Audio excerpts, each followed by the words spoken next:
Yeah. I mean, look, you can live a long life, or there are three things that happen. You live a long life,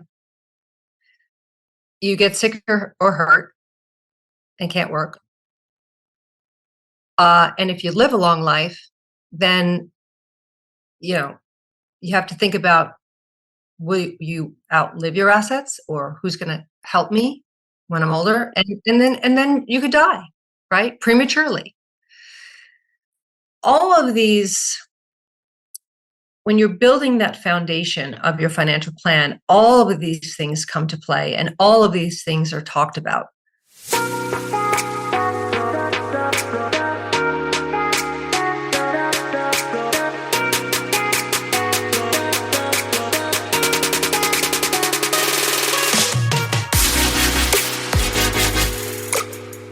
Hey, my name is Veronica Cisneros, and I am a licensed marriage and family therapist, a mama of 3 girls, and married for 23 years. I am obsessed with helping you navigate through the seasons of marriage, helping couples like you break free from feeling like roommates. I will teach you the secrets to having a healthy marriage by providing tools and tips to help you reconnect in a way that you can't keep your hands off each other, where flirting and kissing is the norm in your household. Setting intentional time to date, get to know and support each other's dreams and goals so that you can grow together without keeping score or judging one another. Where you feel seen and heard even when you disagree. Where arguments end with mutual respect and understanding. Where you work together to build and strengthen your family so no one feels like they're carrying the weight of the family on their own. These are the necessary skills your children need for you to model so that they develop healthy relationships and thrive in life. This is the Empowered and Unapologetic Podcast.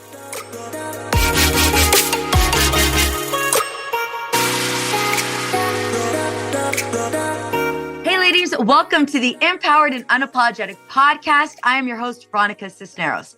Today's guest is a passionate advocate for families and individuals dealing with difficult financial realities.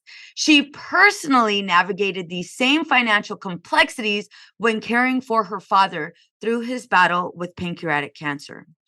Abbe faced the same challenges she regularly helps others overcome and gained a unique appreciation for the importance of being supported through these challenging times with grace and dignity. She believes that when money is removed from the equation, people can focus on what truly matters, love and family. Abbe's insightful empathy has made her a valuable resource to her clients in their times of need. So please help me by welcoming my guest, Abbe Large. Hey, Abbe.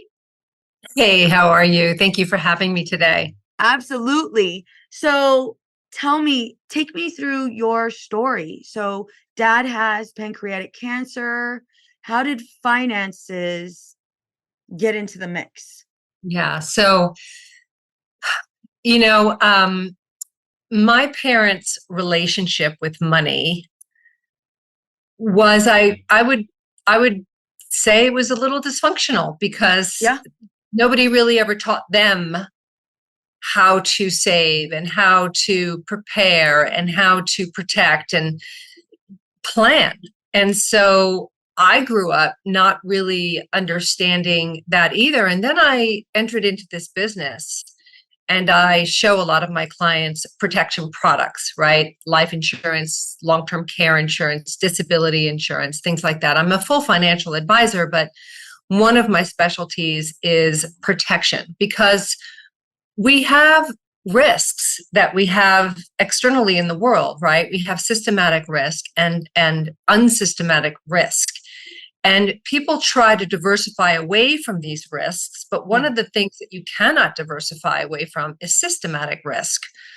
So, and the one thing that people are not understanding lately is that we have entered into this new realm of risk, which is longevity. People are just living longer. And my dad had a heart attack at 53, survived. his father at 50 something had a heart attack, died. So my father, because of modern medicine, because of whatever, medicines, this, that, and so forth, he was able to survive. What killed him was the cancer, right? Yeah. Okay. So 20 years later. So I remember when I got into this field, my dad and my mom said, well, you're our long-term care. I said, no, I'm Excuse not. me? Excuse I me? said, no, I'm not. And so my husband and I said,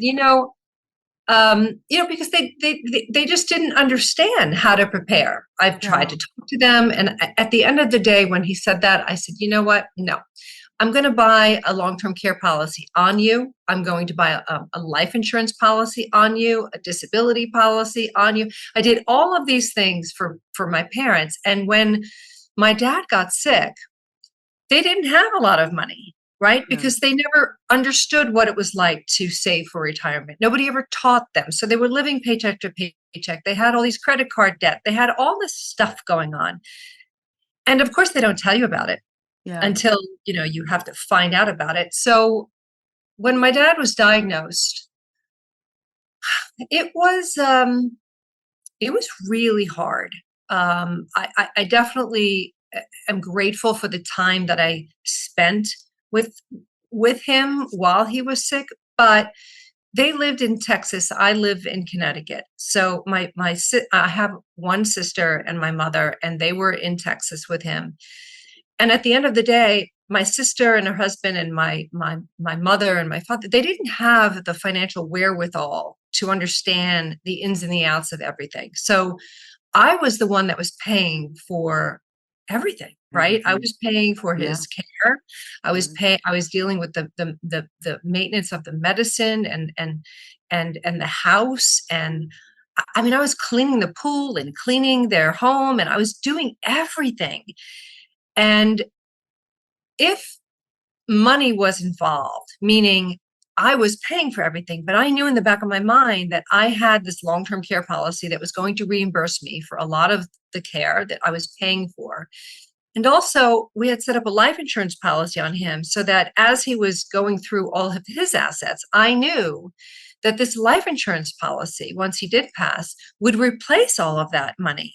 Yeah. So, money for our family, while it could have been what killed us all, Mm-hmm. Mm-hmm. it really, it left us with what you said before. It just took the money conversation out of what we had to do and Yeah. focus on him and making sure that his last and final days were peaceful and filled with family and how much we loved him. And the money got paid out after. It was just everybody was made, I was made whole again. Yeah. And so I think families, it's interesting because families don't discuss these things because it's No. taboo or their parents are uncomfortable with it. And I make it a point to make sure that this is discussed. Not only is it discussed with your phase of life, because a lot of my clients are in their sandwich years, meaning they're taking care of kids and they're taking care of their elderly parents. Mm-hmm. And it's really difficult because as your kids are growing up, your parents are kind of diversing, like the Yeah. diverting to what they were when they were children, right? Yeah. So it's a lot of emotion. And so money, just the word money and what it does is emotional. Yeah. There's a question that I ask my clients when I talk to them, which is, what is it about your relationship with money that's important to you? There's several questions that I ask. What was your relationship growing up with your parents with money? Love And that that's a question. big question Love that because question. so many people have different relationships Mm-hmm. and they don't talk about it. They just react. So, and they get Yes. triggered by somebody else's spending habits, for example, or somebody else's saving habits, for example, and they get triggered by certain things that happened in their childhood about money, and it causes so much conflict. Yep. And so what I do with my clients is I get that out. I get it out right up front. Like, Yeah. what is it that happened in your childhood that makes you feel the way you feel today. Mm-hmm. And it's really an interesting conversation because it winds up being very enlightening for both people in the relationship, not just Mm-hmm. me. Mm-hmm. So when my dad got sick and passed, I really felt what the products that I show my clients, what they do. I have Yeah. never seen an application anywhere that said, "Do you like life insurance? Right. Do you like disability insurance? Do you like it?" But people love what it does. And what it does, it provides financial flexibility, optionality, freedom, and it alleviates stress. So, Yeah. like you said, can only focus on family and love and what's really truly to the root cause, root core of what matters. Yeah. I think about that question, and that's such a good question because, here you are, an expert, right? And usually when we, have meetings with a financial expert, there are so many insecurities wrapped around it. Like the last thing I want to do is tell you that, maybe I didn't save, or maybe I don't understand what, I don't understand the difference between gross and net. I don't understand, certain terminologies. Right away there's a lot of shame wrapped around money, because like you said, there's not a lot of education. There's not a lot of education when it comes to having these uncomfortable conversations. And not only are we experiencing this shame, but our family also, if they, if they didn't have those conversations with their parents or their families or have the education, there's also shame wrapped around that. And so you have this past generational trauma being passed to each family, and nothing's getting done. I know for my family, you know, um, we knew we didn't talk about money, but we also knew we didn't have any. And it Mhm. was very, very, very obvious we didn't have it. And there weren't conversations wrapped around it. And so growing up, and when my husband and I got married and we started our own family, it was like, well, we got accepted for a credit card. We have money. We have money in the bank. We have money. We didn't know how to we didn't know how to save. We didn't know anything about like Roth IRAs, certain investments, like no clue on that. And it wasn't until, I started my own business and my bookkeeper was like, you need a financial advisor. I'm like, I don't even know what the hell like, what do they, I mean, yeah, it's in the name, but like, what do they do? And I remember like interviewing a couple and feeling like so like I didn't want to do it.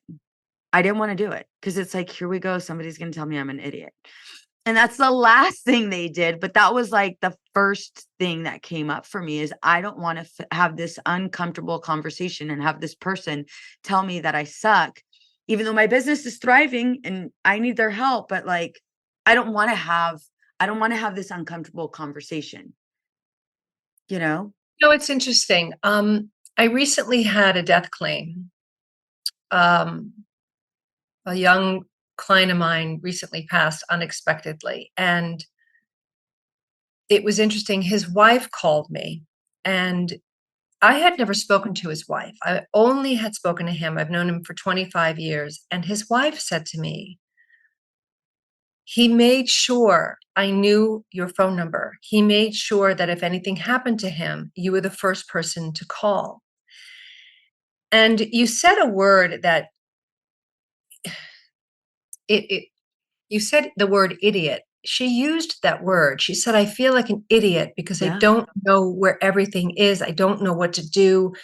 I'm overwhelmed. And she's not alone. There are a lot of women that feel the same way Hmm. because, you know, maybe it was their fathers that took care of the finances and their mothers, there's a generational kind of Hmm. stigma to, the mom is at home and the dad is working, et cetera, et cetera. My husband's mother was working and the insurance agent sold her husband, who wasn't making as much money as her, he sold her the policy because she was the breadwinner and Mhm. he was not, but he wound up dying Hmm. prematurely when my husband was 17. And so, and by the way, his mother's still living at 85. Yeah. And we're dealing with the long-term care issue with her. But Yeah. my point is that women, it's important for women to feel empowered. And to feel empowered, it is okay to say, I don't know what to do, but I'm Yes. going to make sure that I find out what to do with someone that can help me. Listen, could I perform heart surgery on myself? Of course not. I would have to go to a heart surgeon. I would have to have a team. I would have to have a team of doctors that would advise me Yeah. on what I have to do. I wouldn't do nothing.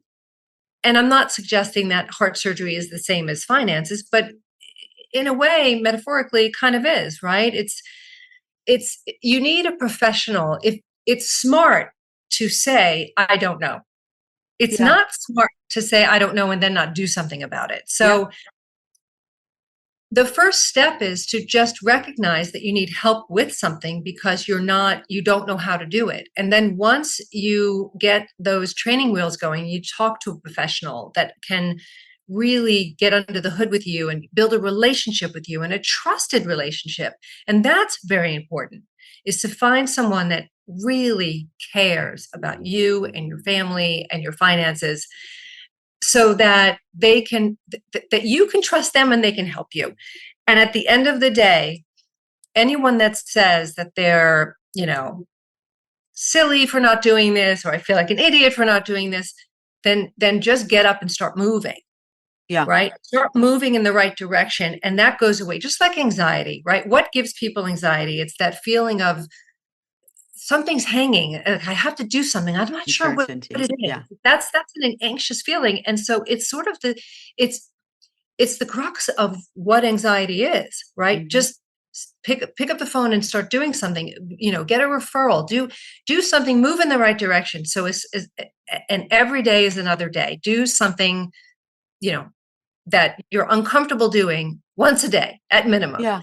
and then you start learning more about it, and you start understanding more about your financial health and your fiscal responsibility in this world, and how you can break the chain and teach that to your own children, right? Hmm. It astonishes me how many wealthy clients that I have that have trusts set up for their kids, and they are not teaching their kids how to handle the money. Yeah. And Yeah. that's a very interesting thing to me too, because people need to be taught how to handle money. Hmm. I can't tell you how many people come into a lot of wealth and it's blown away because they Hmm. don't know how to handle it. They don't know what to do with it.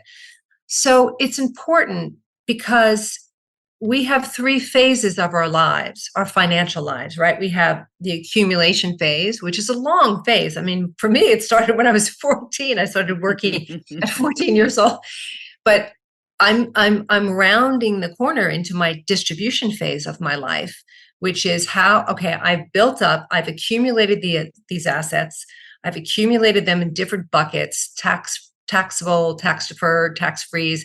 I've done that, you balance that out and then you take into consideration all the risk factors, right? You want to make sure you're buying the insurance to protect against, a death, a disability, or long-term care. You want to, hire an investment advisor to make sure that you're doing that as well. I forgot where I was going with this. You're going into educating family with money and making sure you went to distribution Yes, I was talking phase. about the different phase. Thank you. I was Yes. talking about the different Yes. phases of our financial lives. And so during the accumulation, distribution, and preservation phases of our life, right? So accumulation is when you're saving your money, distribution is when you're taking the money out to live, and then the preservation phase is when you're trying to preserve it for the next generation in a tax efficient way. And so and during all these three phases, there are risks. Market, inflation, inflation, interest rate, president, elections, Yeah. taxes. There's so many risks that are out there. And during the accumulation phase of your life, you have income coming in, your paycheck, right? You have new money coming in, but during distribution, there's one thing that's missing. It's that new money, Mm. right? So it's actually more dangerous to take money out during the distribution phase than it is to accumulate money during that phase of your life, even with the same risks. It's Yeah. just more dangerous because you don't have new money coming in.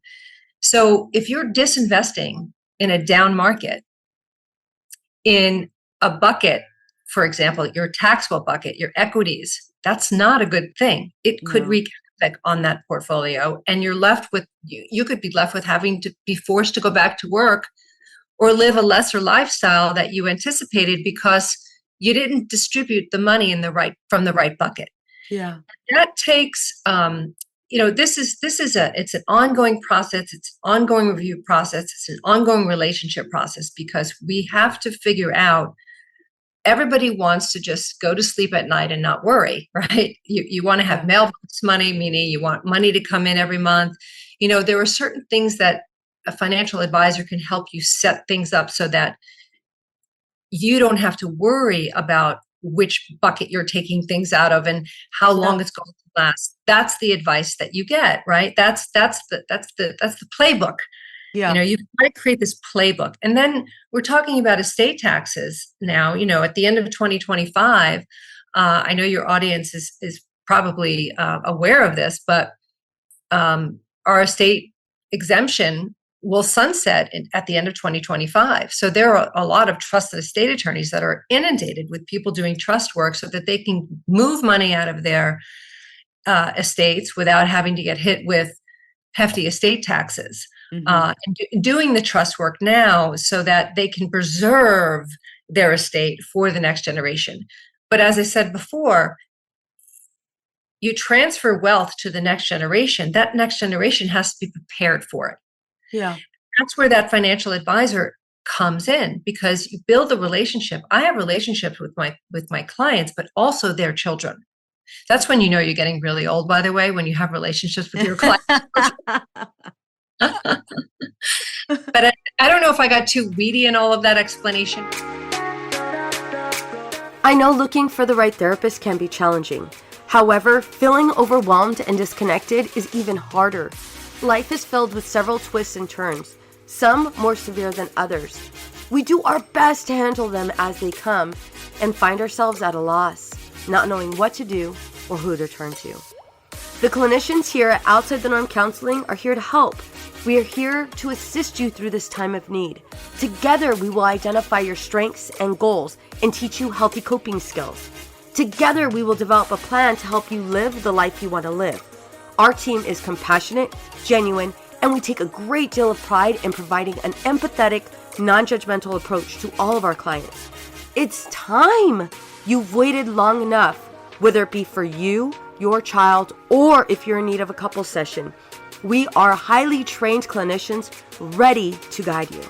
Schedule an appointment now by calling 951-395-3288. Again, that number is 951-395-3288.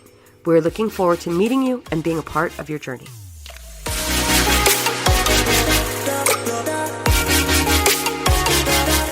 Well, a couple things that I definitely want to ask. So, how do we know? So, we already know that there's a bunch of insecurity wrapped around money. We already know that there's a great amount of uncertainty with money. And so with all those factors tied in, the audience are high achieving women. So we have these businesses. How do we know? Because this was my initial fear. For me, it's like, okay, I'm going to do a bunch of interviews with financial advisors, and I don't want to tell them I'm uneducated with money because I don't want them, you hear these stories of the financial advisor stealing money, and so it's like, I don't want to tell them I'm completely clueless when it comes to money, but I don't know what questions to ask them. And then I have my own, insecurities about money. And so how do I have a healthy conversation with a financial advisor. So I know I'm hiring the right financial advisor. I'm asking the right questions and I feel competent in this discussion. Like, how do I do that? That's a really great question. I think women have a sixth sense. It's called intuition. I Yeah. think women are really unique in that way. I've met few men that have an intuition, but nothing like women. And I find that my women clients and my business women clients, the main thing that they look for is someone they can trust, someone that has their best interest in mind, someone that gives more than they get, someone that is a deep listener, someone that doesn't make you feel badly for not for your own self-doubt, Yeah. right? Yeah. And I think that you it's if you don't feel that connection, find someone else that you do feel that connection with, because you have to feel connected. Mm-hmm. There has to be a foundation of trust, and the only way to feel that trust, in my opinion, is Yeah. to you can get referred, right? You could I don't know, you could find top advisors in the area. You could ask an attorney. You could ask your CPA. Referrals are a good thing because they've been vetted, right? Yeah, definitely. I mean, I certainly don't make any cold calls. I've been in the business now for almost 30 years. I get referrals. My Yeah. referrals are from existing clients or my centers of influences that know Your how work. fiercely protective I am of my clients. Mm-hmm. And I think that that is the most important thing is, do you feel embraced? Do you feel understood? Do you feel respected? Do you feel understood and appreciated? Yeah. Those three things are so important. In fact, you're a great client because you don't know, but you're successful with what you do. I mean, I couldn't Yes. pretend to be successful with what you do. I would feel like an idiot too. I couldn't do what you do. We're trained to do this. We there's continuing education, there's designations that we get. I mean, I am entrenched in this, right? But mainly for me, it's how do I make somebody feel that they can trust me and they feel comfortable to be open to me. And I find that if I'm open to them, Yeah. sometimes first, Yeah. feel Yeah. okay, she's sharing with me, let me share with her. And Mm-hmm. it's that yin and yang kind of a thing. It's if somebody ever says to you, if somebody ever shows you a product before they understand the problem, Yeah. walk away. Walk away. Walk away. Yep. So I would say I'm hoping that this reaches your audience, that they hear me and Yeah. they hear our conversation, and hopefully they pick up a phone and say, hey, maybe Abbe Large might be able to help me here. Oh, She yeah. sounds like a cool chick. Okay. She Let's sounds do it. knowledgeable. Okay, let's do it. And you pick Yeah. up the phone and you figure it out. But I think one of the telltale signs is if they start talking about products right away, they're just trying to make a sale. Mm. And that's not that I'm not an order taker. And if No. somebody wants me to be the order taker, I don't take the order. No. It would be irresponsible of me to make a recommendation to you if I didn't know your full financial picture or Yeah. how you feel about it. Yeah. It would be irresponsible. Abby, what are maybe 3 to 5 questions that we should be asking during our conversation or during the interview process with a potential financial planner? That is a great question. I think one question is, what's your why? Ooh. Don't tell me who you are. Tell me why you are. Why did you get into this business? Hell yeah. Second question would be, what's your ideal client? Mm-hmm. Who do you like to work with? Um, you know, just to identify someone that you would like to know. Yeah. Yeah. I think, and someone that you would like to meet, like, what are those questions? What are the questions that you would like to know? about getting to know me, right? I'm Yeah. asking those questions of you. You can ask those questions back too. I think what is your why and why did you get into this business and tell me about your practice is a good question because it gives you an indication of how they work and how they think about their clients. Mm-hmm. Yeah. Yeah. I love that. I love that. And then what are some expectations we should have? Like one of them that I'm hearing you say right now, and I absolutely love it. And you didn't necessarily say it, but you kind of alluded to it, is I'm going to be your teacher through this process. I'm Yes. going to teach you and I'm going to guide you. I'm not only going to teach you, but I'm also going to teach generations moving forward. Like Yes. I'm going to teach your kids and it's like just kind of listening to you right now, I get this feeling of like, holy shit, she's not only going to take care of me and my husband, like she's also going to take care of my kids, Mhm. and that right there, there's this sense of loyalty, there's this sense of protection and security, because I know that it's not just going to be me and the kids are going to be left with, whatever they're left with, but this is for years moving forward. It's not one and done. I know that's what I needed, right?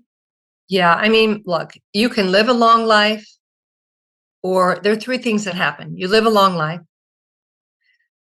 you get sick or hurt and can't work.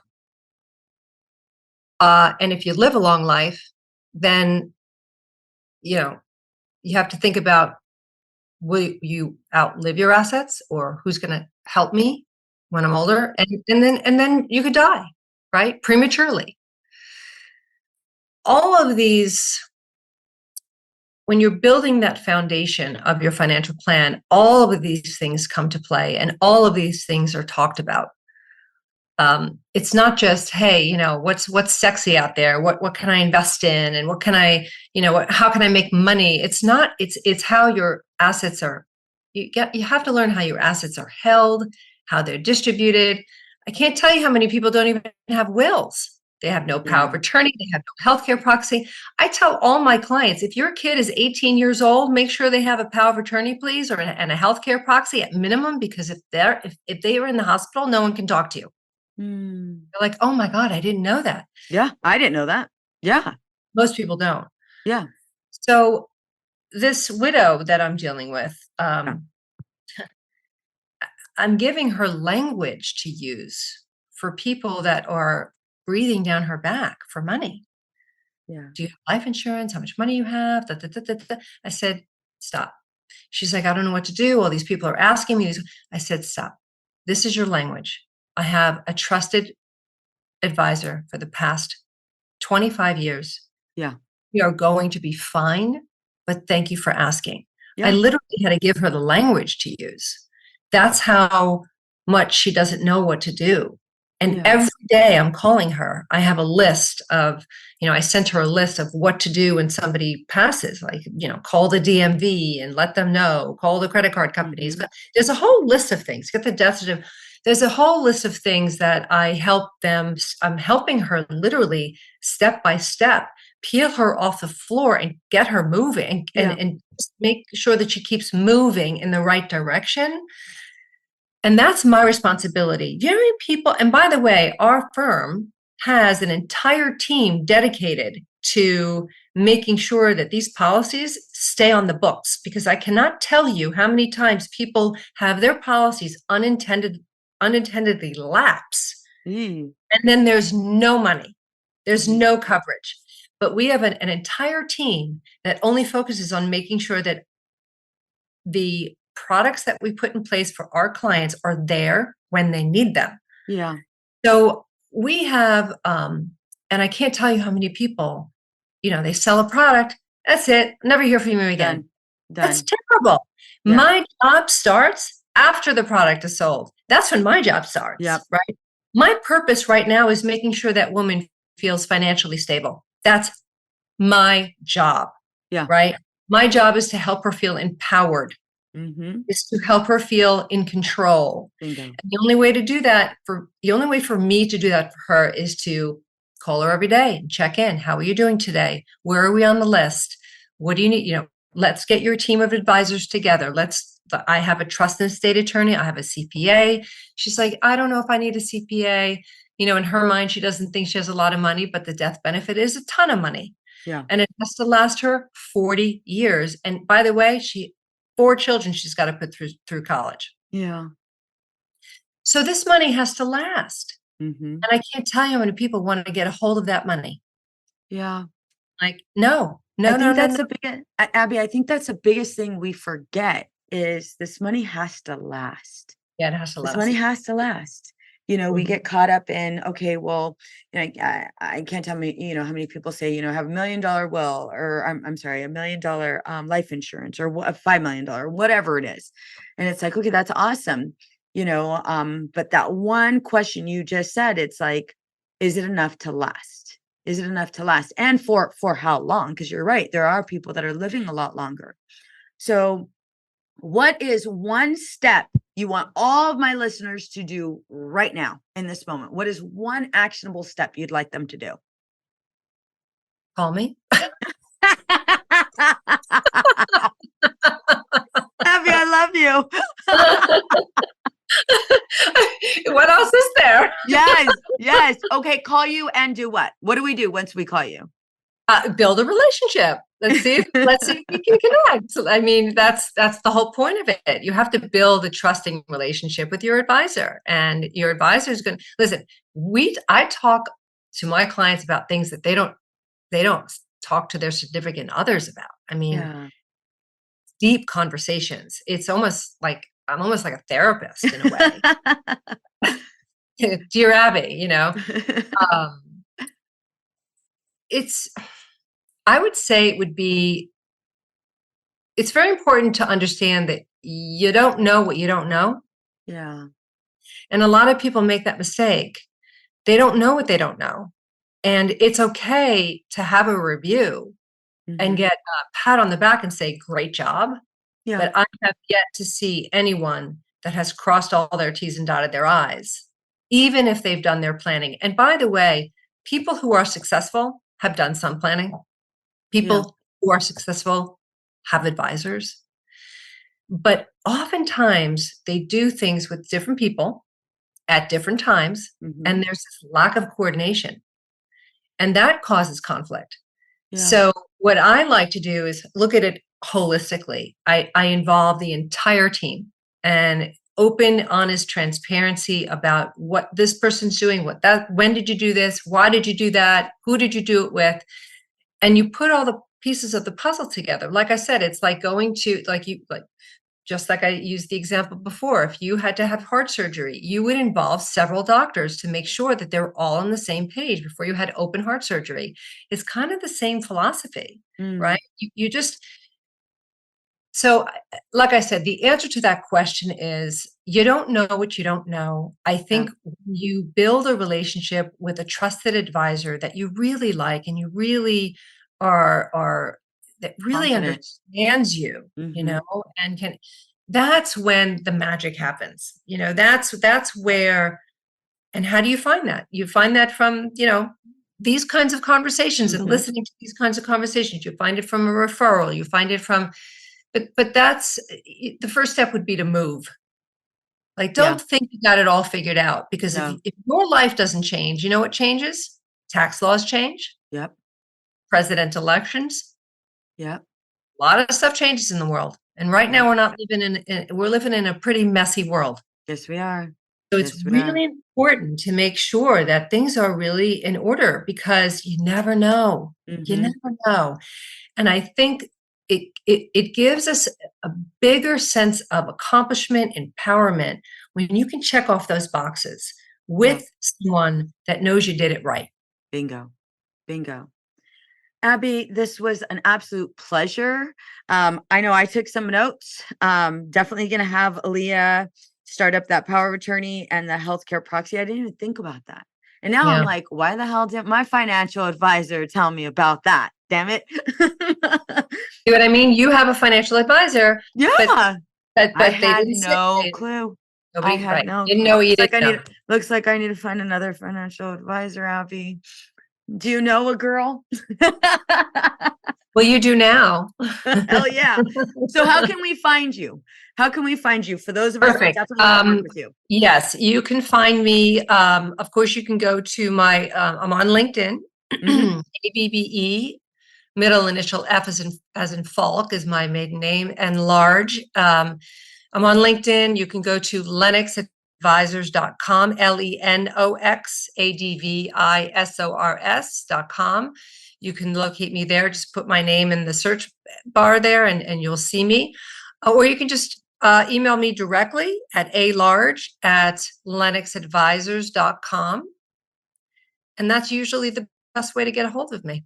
Awesome. We are going to have all of her contact information in our show notes. Abbe, this was an absolute pleasure. I love your style. I love your personality. Like just having this conversation with you, it's like we knew each other. Like we just known each other forever.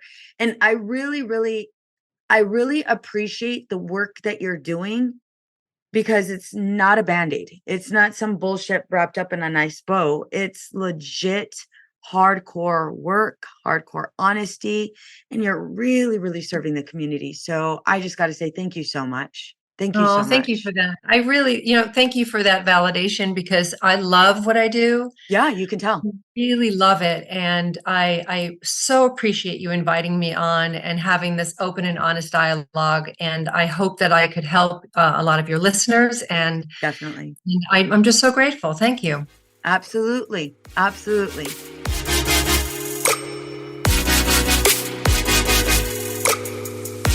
Raise your hand if you are ready to level up your marriage for 2023. Do you find that you're spending your time together with your husband checked out and in front of the TV? I know you're ready for tangible strategies that actually get you results. Reignite the spark in your marriage, have fun, and grow together. Well, I hope you have your hand raised at this minute because I have something special for you.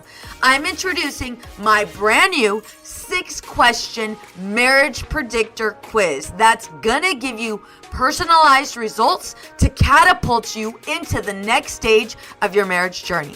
That means you'll receive the results to where your marriage can get the best help. If you've got just 1 minute, head to veronicacisneros.org/quiz. Again, that's veronicacisneros.org/quiz, and you could take my brand new quiz, Marriage Predictor. Get your results delivered right to your email address. Again, that's veronicacisneros.org/quiz, veronicacisneros.org/quiz. What's up, ladies? Just want to let you guys know that your ratings and reviews for this podcast are greatly appreciated.